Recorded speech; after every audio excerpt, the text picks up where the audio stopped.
Got out the fluffy sweater today, feeling like a real life teddy bear. Hey guys, it's Reagan and today I'm filming my November book haul. Yes, I realize this is early, but next week's Thanksgiving, I'm going home for Thanksgiving to be with my familia, so I thought it'd be a good idea while I had all my books around me to film a book haul. But also, you're probably wondering why my video is book haul and free books. You're like, what is going on, Reagan?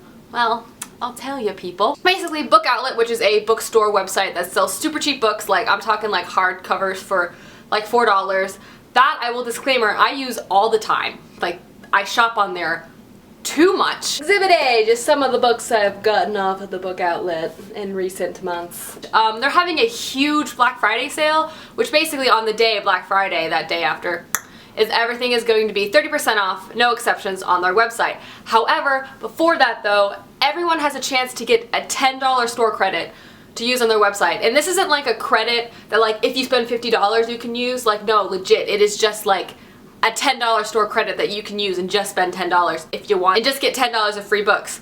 So yes, just thought I'd let you guys know because I'm definitely doing it and it's super easy to do. Basically, I'll just leave a link down below. You click that link, stick in your email address, and bada bing, bada boom, free money for books, which I know is important for all of you people out there because free money for books. I don't really feel like I need to explain that anymore. So yes, now that announcement aside, let's get into the book haul, shall we? So this book haul I'm actually super excited about because it's kind of like an award-winning book haul. I say that because like almost half of the books in this book haul have won or were nominated for an award. The same award actually, but we'll get to that at the end and I'm ready for that. I'm gonna first show you the first books that I got. I need to learn how to YouTube. The first book I'm going to show you, I'm just going to quickly mention because I've already mentioned it in my TBR, but that is The Girl with All the Gifts. This is an adult book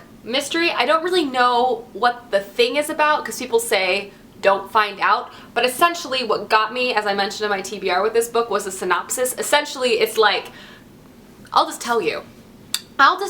Every morning, Melanie waits in her cell to be collected for class. When they come for her, Sergeant Parks keeps his gun pointed at her, while two of his people strap her into a wheelchair. She thinks they don't like her. She jokes that she won't bite, but they don't laugh. Like, what does that mean, people? What does that mean? So I bought it impulsively off the internet. Next up, I got a book because Lindsay talked about it and she loves this author and it just looked really good. It is Lock In by John Scalzi. This book just sounds freaking cool. It's like a sci-fi near future book where basically like a disease kind of racks the population and it makes people locked in their head, like they can't communicate. So then there's like this new technology that's come out where people can then communicate with these androids or something like that. I don't know. It sounds really cool. It has really great reviews. She really liked it. And again, I've heard really great things about John Scalzi. He's kind of like a big deal in the science fiction world, so I thought I would try with this book. Next up, we have an obvious one, and that is In the Afterlight by Alexander Bracken, the third and final book to the Darkest Mind trilogy. I have not read this yet, so no spoilers. Darkest Mind trilogy though, as this is the third one, I will give you a brief synopsis of the first one. Basically, young adult dystopian book where kids have powers. Yeah, that's right. And because they have powers, they are put into concentration camps. I actually really enjoyed this series. I find the characters to be really funny and I liked their dynamics with each other. I'm excited to finish this series up, even if this cover looks like it has a giant banana on it, but I like bananas. Next on my list, I actually have an ebook to show you guys. I know, weird. Reagan usually doesn't haul ebooks, but I'm hauling this ebook because the ebook form of this book is the best form in which to ingest this book. The book is called Find Me, I'm Yours. This book I actually first saw on Christina Horner's channel, like she talked about it, and I was like, that sounds real cool. So then I kind of like checked it out for myself. But basically this book is like in a new genre called Clicklit. It is a new adult romance book about a female protagonist who like goes on this treasure hunt to find this super hot guy. But it's Clicklit, which means that the book itself integrates all different types of media in the book.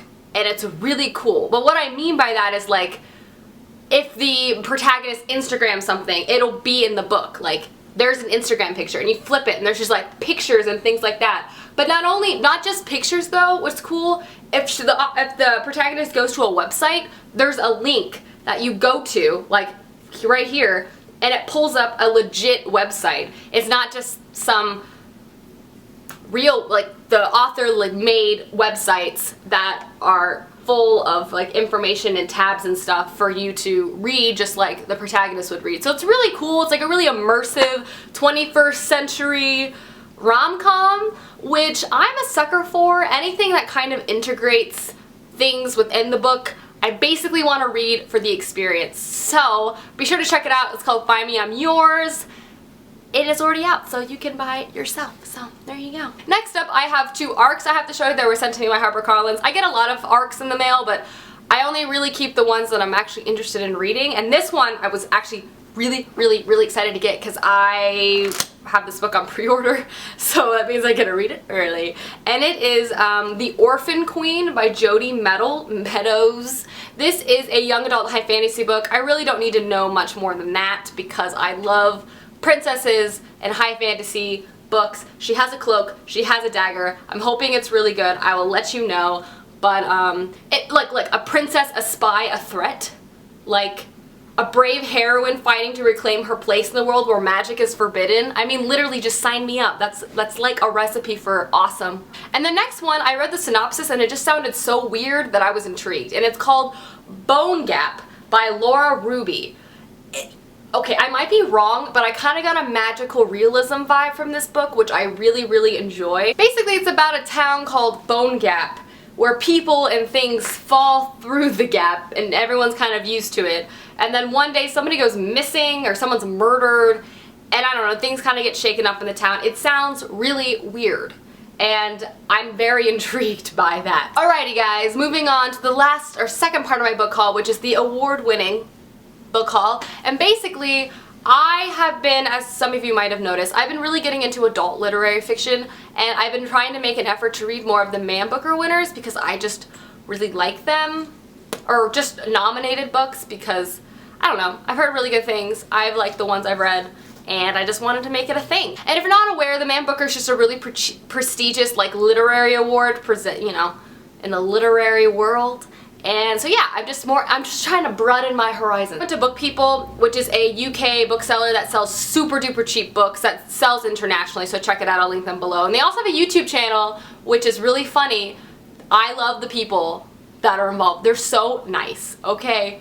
But anyway, they had this book set on there. It's like all the shortlisted Man Booker books, and they're way cheaper, even with shipping, to get them there than buying them like individually off Amazon. And so I got them sent to me, and I'm really excited about them, so I'll show them to you now. The first book that was shortlisted for this year, 2014, is We're All Completely Beside Ourselves by Karen J. Fowler. I've heard such good things about this. I don't know too much about it. I've read the inside flap, but apparently, according to The Guardian, it's hilarious and heartbreaking. And the thing that kind of hooked me personally, within the book flap itself, it says, what if you grew up to realize that your childhood was an experiment by your father? Like, what does that mean? It's about like a young woman reflecting on her past and her childhood to try to like understand what's going on so she can kind of move on in her own life. It sounds really good. It's very short, so yep. Next up, we have the Man Booker winner for 2014, and oh, I want to read this so badly. It is The Narrow Road to the Deep North by Richard Flanagan. Katrina from Little Book Owl just recently read this and loved it. It sounds so good and right up my alley. It's a book set during World War II. It follows, I believe, an Australian man as he's in a Japanese POW camp. It's probably extremely emotional and probably wonderful because I love World War II stories, and I've never read any books, I think, about an Australian, which I guess is very specific, but I haven't. Next up is a book that I just think is important, and that is, this was also shortlisted. This is How to Be Both by Ali Smith. This is like about two women's lives. There's a woman from the 1460s and a woman from the 1960s, and it's kind of like integrating their lives. I think it's a commentary on like women, the lives of women in general, and I just think it's something I'd really, really enjoy. It's, again, very acclaimed, high reviews. Obviously, it was nominated for the Man Booker, so yeah. Next we have The Lives of Others by Neil Mukherjee. Sorry about that. Is about a family and like it's unraveling. The synopsis is really vague. It just kind of describes like secrets that bring a family crumbling down. It's so yes, but intrigued. This is a big one. This is a hunker. Like really though. That's so pretty. The next book is probably the one I'm least excited to read just because I've been hearing actually mixed reviews about it, specifically from two of my friends who have recently read it, Max and Dylan, and it is To Rise Again at a Decent Hour by Joshua Ferris. This cover is amazing. Like, it literally, it has like raised bricks, there's a giant tooth, like graphically I'm so drawn to this, and it's about a dentist who is like very disconnected from his life and he's trying to figure out what to do with himself. But I don't know, apparently, I don't know, I should read it for myself to kind of generate my own opinion, but I've heard mixed things about this, but you can't deny this cover because it's beautiful. And last from the shortlisted books of this year is Jay by Howard Jacobson. This is a book set in the near far future and a very like desolate, horrible land, and it's about two individuals that fall in love with each other and the consequences of that. It sounds really great. And, yeah, obviously. Okay, redundancy. And the last book I have to show you guys I got from Half Price Books, but it's the UK cover. I don't know how that happens. And it's the Man Booker Prize winner from last year, and it is The Luminaries by Eleanor Canton. This book is a hunk. Like, look at it. But it is, I have friends who've read it and absolutely love it. It has an extremely interesting premise and construction. It's set in New Zealand. And the cool thing about it is, as you can see with the cover, it has to do with like moon cycles. Basically, the chapters progressively get shorter, like the phases of the moon. So the first chapter is really, really long, and they eventually get way, way, way, way, way, way shorter, obviously with like the last sliver. So that just sounds really freaking cool, so, you know. Alrighty guys, that is my November book haul. Shorter than most, but still pretty way too many books, so. You know. Anyway, I will see you guys soon in another video soon. Bye!